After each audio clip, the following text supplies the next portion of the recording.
স্বাগতম বন্ধুরা। কৃষ্ণ সাগর, যেটি পৃথিবীর অন্যতম রহস্যময় সাগর হিসেবে পরিচিত, এর গভীর নীলজল আর সীমাহীন বিস্তৃতি কেবল প্রকৃতির এক অপার সৌন্দর্যই নয়, বরং এই সাগরের নিচে লুকিয়ে আছে অজানা এক রাজ্যের হারানো ইতিহাস।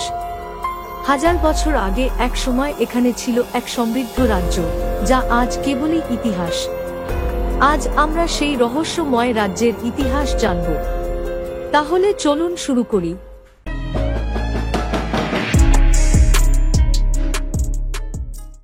সেই প্রাচীন যুগের কথা।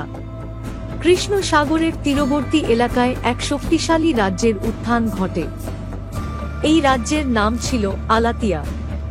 রাজ্যের রাজধানী ছিল নাসিয়া, যা সাগরের তীর থেকে প্রায় 100 মাইল ভেতরে অবস্থিত। এই রাজ্যের শাসক ছিলেন রাজা সামিরাস।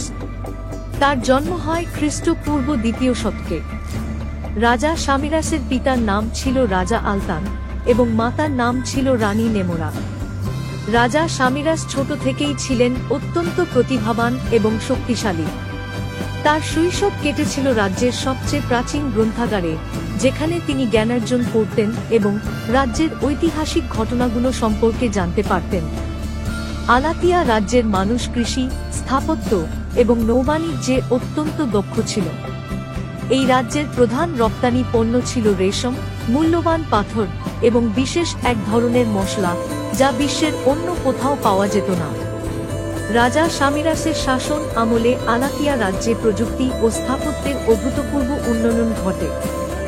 নাসিয়া শহরে নির্মাণ করা হয় বিশাল গ্রন্থাগার এবং এক সুবিশাল উপাসনালয়, যা সাগরের তীর থেকে দেখা যেত।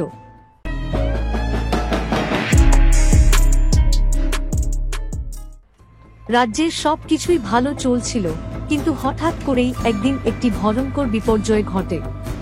কৃষ্ণ সাগরের পানি অস্বাভাবিকভাবে বেড়ে যেতে শুরু করে।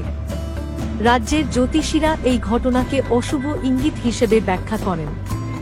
তারা বলেন এটি দেবতাদের রাগের ফল। কিছুদিনের মধ্যেই সাগরের পানি রাজ্যের বিভিন্ন এলাকা গ্রাস করতে শুরু করে। মানুষেরা রাজ্যের বাইরে পালিয়ে যাওয়ার চেষ্টা করে, কিন্তু পানির বেগ এতটাই বেশি ছিল যে হাজার হাজার মানুষ তাদের সবকিছু সহ পানিতেই প্রাণ হারায়। রাজা সামিরাস তার প্রাসাদে বসে পরবর্তী পদক্ষেপ নিয়ে চিন্তা করছিলেন। তিনি তার স্ত্রী রানী আরেনা এবং তার 2 সন্তান, যুবরাজ সামির এবং রাজকুমারী নেইরাকে নিয়ে খুবই চিন্তিত ছিলেন। রাজা তার সৈন্য ও প্রজাদের নিয়ে একটি পরিকল্পনা করেছিলেন। তিনি চাননি তার রাজ্য পুরোপুরি ধ্বংস হয়ে যাক। তিনি রাজ্যের গুরুত্বপূর্ণ জিনিসপত্র, যেমন মূল্যবান পাথর, প্রাচীন দলিল এবং অন্যান্য ঐতিহাসিক নিদর্শন সুরক্ষিত রাখতে চেয়েছিলেন। এজন্য তিনি রাজ্যের প্রাচীনতম গুহাগুলোতে সেগুলো লুকিয়ে রাখতে নির্দেশ দেন। একদিন রাতের বেলায় প্রবল ঘূর্ণিঝড়ের সৃষ্টি হয়। সাগরের পানি বিশাল বিশাল ঢেউ নিয়ে বাড়তে থাকে। ধীরে ধীরে পানি এতটাই বেড়ে যায় যে নাসিয়া শহর সম্পূর্ণভাবে পানির নিচে তলিয়ে যায়। রাজা সামিরাস এবং তার পরিবার সহ সম্পূর্ণ শহরটি সেই রাতে পানির অতল গভীরে হারিয়ে যান। পরবর্তীতে কেউই তাদের খুঁজে পায়নি।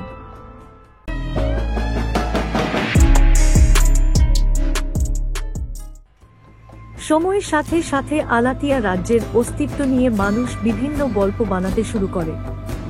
কেউ কেউ বলে রাজ্যের কিছু অংশ এখনো সাগরের নিচে অক্ষত অবস্থায় রয়েছে। 1965 সালে একদল ডুবুরি কৃষ্ণসাগরের গভীরে এক রহস্যময় ধ্বংসাবশেষ আবিষ্কার করেন। তারা সেখানে একটি সুবিশাল প্রাসাদের ধ্বংসাবশেষ এবং কিছু প্রাচীন নিদর্শন খুঁজে পান, যা আলাতিয়া রাজ্যের সাথে সামঞ্জস্যপূর্ণ। এই আবিষ্কারের পর থেকেই বিভিন্ন বিজ্ঞানী ও ঐতিহাসিকরা আলাতিয়া রাজ্যের ইতিহাস নিয়ে গবেষণা শুরু করেন। তাদের মতে এটি ছিল এক প্রাকৃতিক বিপর্যয়, যা রাজ্যকে ধ্বংস করে দিয়েছিল। তারা বিভিন্ন স্যাটেলাইট চিত্র এবং আধুনিক প্রযুক্তি ব্যবহার করে কৃষ্ণ সাগরের নিচে আরও নিদর্শনের সন্ধান পান। কৃষ্ণ সাগরের নিচে লুকিয়ে থাকা আলাতিয়া রাজ্য এখনো মানুষের কৌতূহলের কেন্দ্রবিন্দু। এর প্রতিটি নিদর্শন যেন এক একটি অমূল্য সম্পদ, যা মানব ইতিহাসের এক ভয়ঙ্কর অধ্যায়ের কথা স্মরণ করিয়ে দেয়। এই রাজ্যের গল্প আমাদের শেখায় যে প্রকৃতির শক্তি কতটা ভয়ঙ্কর হতে পারে। বন্ধুরা, এই কাহিনী কেবল একটি হারানো রাজ্যের ইতিহাসই নয়, এটি আমাদের শিক্ষা দেয় প্রকৃতি এবং মানব সভ্যতার সম্পর্কের গভীরতার বিষয়। আলাতিয়া রাজ্যের প্রতিটি নিদর্শন যেন আমাদের স্মরণ করিয়ে দেয় ইতিহাসের প্রতিটি অধ্যায় কতটা রোমাঞ্চকর।